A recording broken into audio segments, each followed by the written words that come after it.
Buenas tardes. Continuando con la asignatura Macroeconomía 1, hoy nos toca ver el tema 2, que titula Los datos macroeconómicos.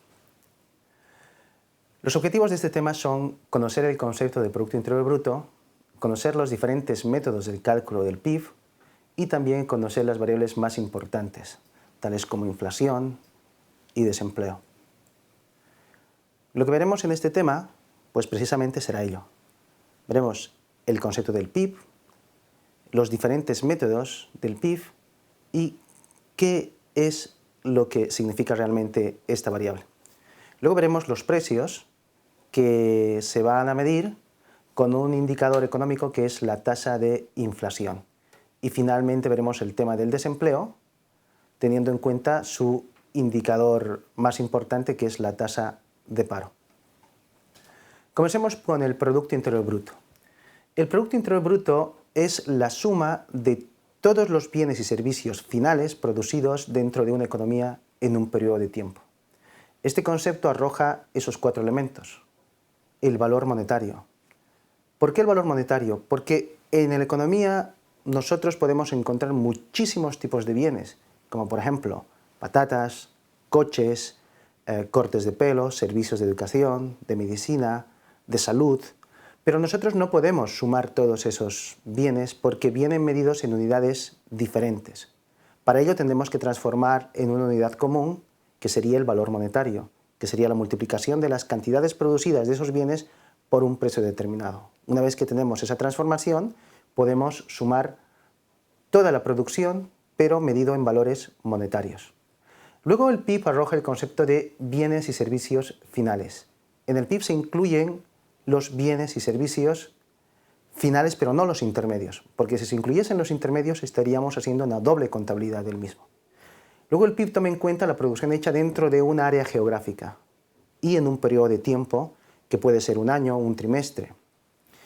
Hay PIBs grandes como el PIB de la economía de Estados Unidos de Norteamérica, como el de la economía china, y hay PIBs pequeños como el de Dinamarca. Aquí tenemos un gráfico del Producto Interior Bruto medido a precios corrientes para el año 2013. Ahí ustedes pueden ver que el valor del PIB de Estados Unidos supera los 15 billones de dólares corrientes y el valor del PIB de China está entre los 7 y 8 billones de dólares. Aquí tenemos otro gráfico que muestra el PIB de algunas economías europeas para el año 2013. Fíjense el PIB de la economía alemana, que supera los 2,5 billones de euros corrientes. Para medir el PIB tenemos 3 métodos. El método del valor añadido, que también se denomina el método por el lado de la oferta, el método del gasto, que es el método de la demanda, y el método de la renta. Veamos cada uno de ellos. Comencemos por el método del valor añadido. El método del valor añadido indica que el PIB es la suma agregada del valor añadido que genera cada uno de los sectores de la producción de la economía. En la economía podemos encontrar muchísimos sectores que se pueden clasificar en 3 grandes grupos: en la agricultura, en la industria y en los servicios. Si sumamos el valor añadido de estos sectores, obtenemos el PIB. Aquí tienen una tabla del PIB medido por el método del valor añadido para la economía española. Ustedes pueden ver que el PIB de la economía española en el año 2011 y 2012 supera el billón de euros corrientes. Es llamativo ver que el aporte del sector servicios en el PIB total supera el 65%. Eso sucede normalmente en todas las economías industrializadas. Veamos el segundo método, el del gasto. Este método nos indica que el PIB es la suma agregada del gasto realizado por todos los agentes económicos, las familias, las empresas, el gobierno y también los extranjeros.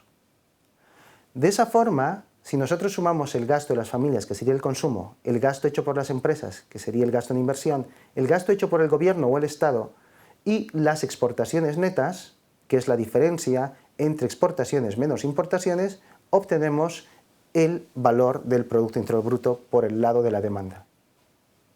Aquí tenemos la tabla correspondiente para la economía española y podemos ver los diferentes elementos del gasto del PIB.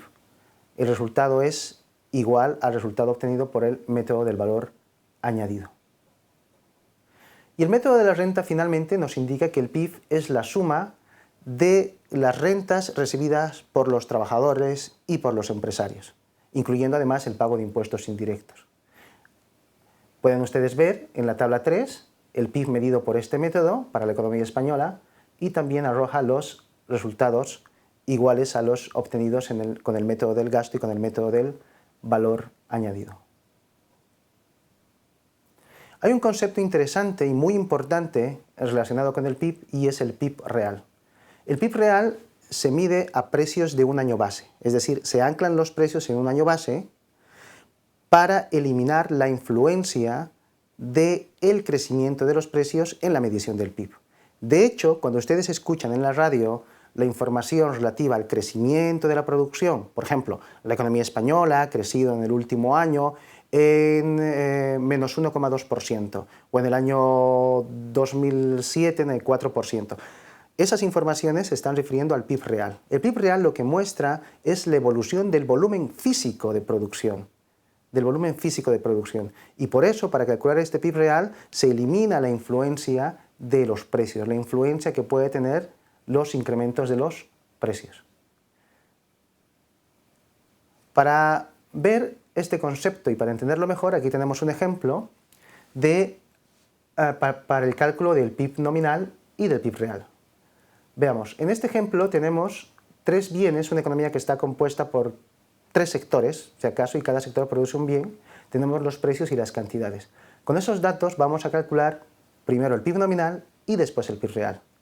Recuerden que el PIB nominal se mide con precios vigentes de cada año. Por lo tanto, para calcular el PIB nominal del año 2000, tenemos que coger los precios del año 2001, 3 y 2, y las cantidades también del año 2000, 100, 120 y 80.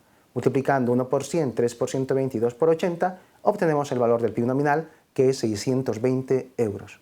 De la misma forma, obtenemos el PIB nominal del año 2001, igual a 1.740 euros. A continuación, calculamos el PIB real. Recuerden, el cálculo del PIB real ancla los precios en un año base. Precios constantes en el año base. En este caso nos dicen que el año base es 2000, por lo tanto tenemos que coger los precios del año 2000 para el cálculo del PIB, tanto del año 2000 como del año 2001.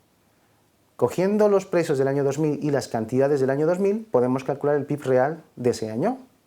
1 por 100, 3 por 120, 2 por 80. Y obtenemos el valor de 620 euros. Pero como es el PIB real, hace falta poner 620 euros del año 2000.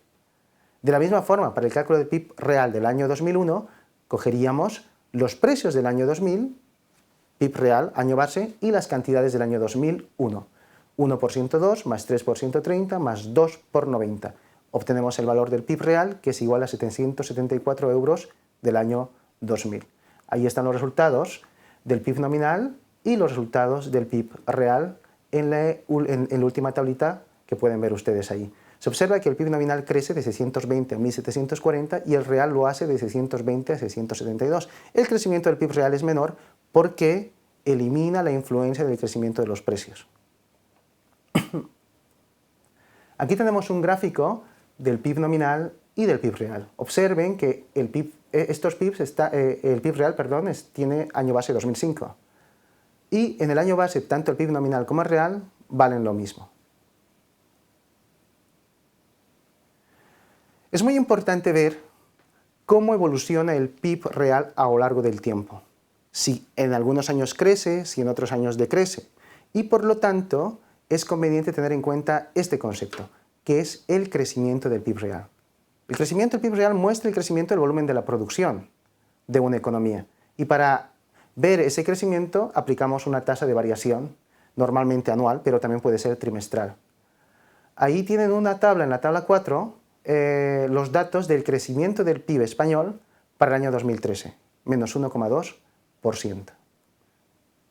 También tenemos un gráfico donde vemos el PIB real de la economía, el crecimiento del PIB real de la economía alemana y de la economía española. Ustedes pueden ver cómo la economía española crece por encima de la economía alemana antes del año 2008.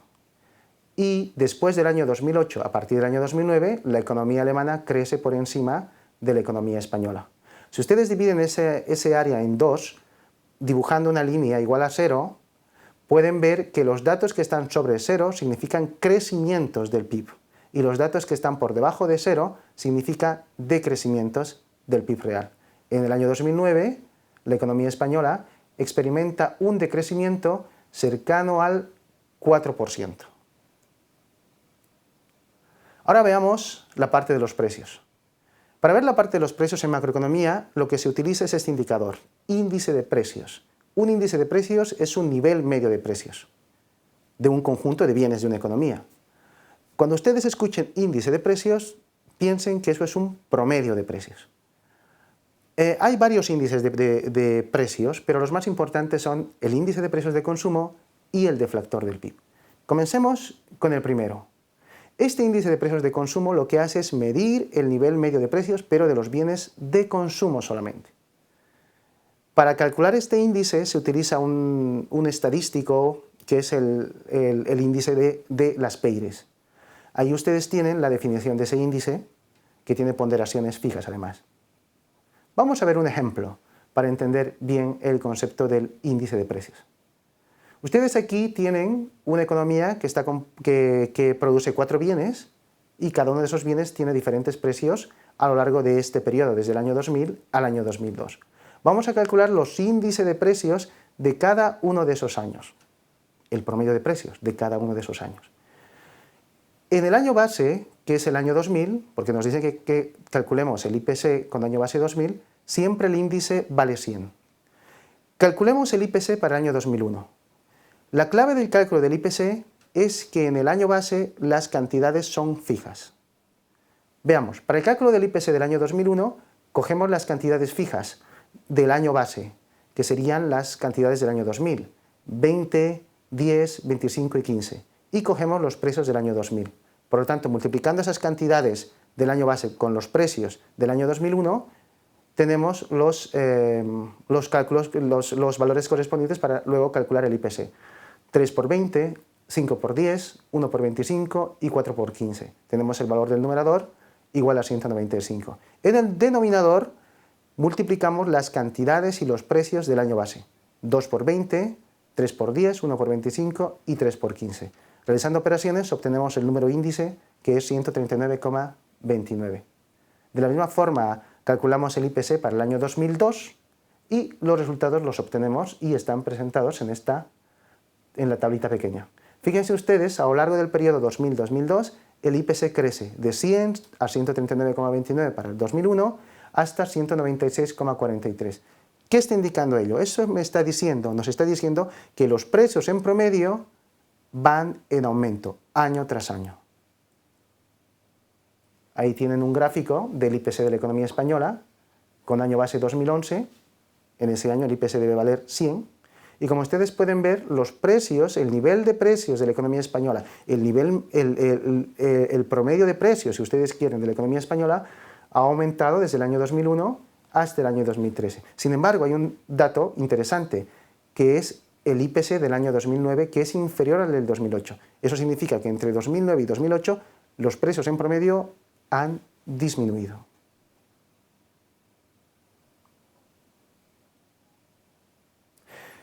Para calcular el crecimiento de los precios, el crecimiento del IPC, se toma en cuenta la tasa de inflación, aplicando una tasa de variación porcentual del nivel de precios de una economía. Podemos coger tanto el IPC como el otro índice de precios, que es el deflactor, para calcular esta tasa, aplicando una tasa de variación que ustedes ya la conocen. Y aquí nosotros tenemos un gráfico de la tasa de inflación anual de la economía alemana y de la economía española. Ustedes pueden ver, por ejemplo, que en el año 2002 el crecimiento de los precios de Alemania fue alrededor del 1,5%. En cambio, España experimenta un crecimiento de precios superior al 3,5%. En el año 2009, sin embargo, España muestra un crecimiento de precios negativo, muestra una situación de deflación. En este ejemplo vamos a ver cómo calcular tanto el crecimiento de la economía, el deflactor del PIB, la tasa de inflación en base al IPC y el deflactor del PIB.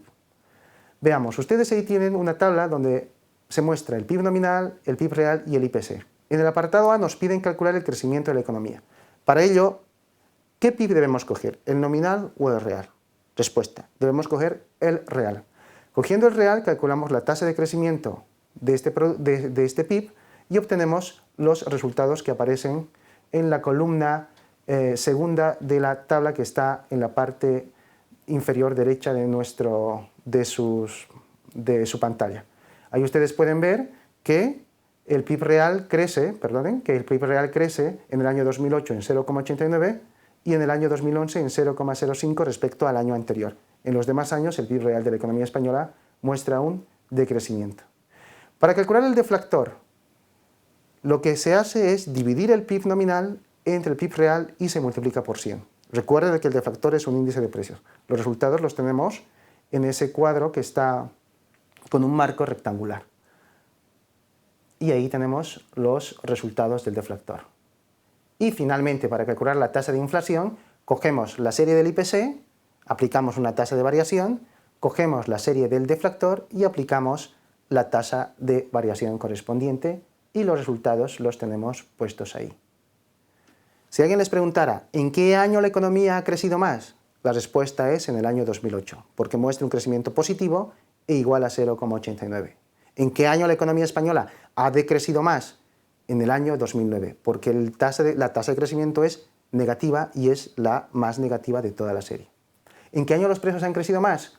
Con base en la inflación calculada en el deflactor con base en el deflactor y en el IPC, se ve claramente que los precios en la economía española crecen más en el año 2008 respecto al año 2007.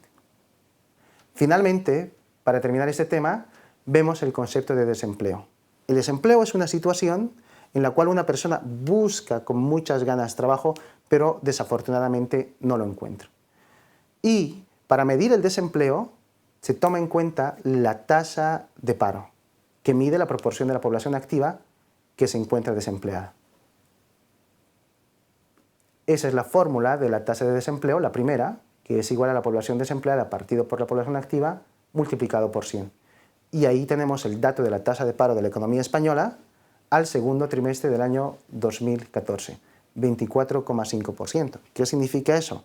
Que de cada 100 personas activas que buscan empleo, 25 personas aproximadamente no lo encuentran. Y finalmente tenemos este gráfico de la tasa de desempleo de la economía alemana y de la economía española. Ustedes pueden observar que la tasa de desempleo de la economía española ha ido en aumento desde el año 2007 hasta el año 2013. En cambio, la tasa de desempleo de la economía alemana muestra un comportamiento descendente. Muchas gracias y nos vemos en el siguiente tema.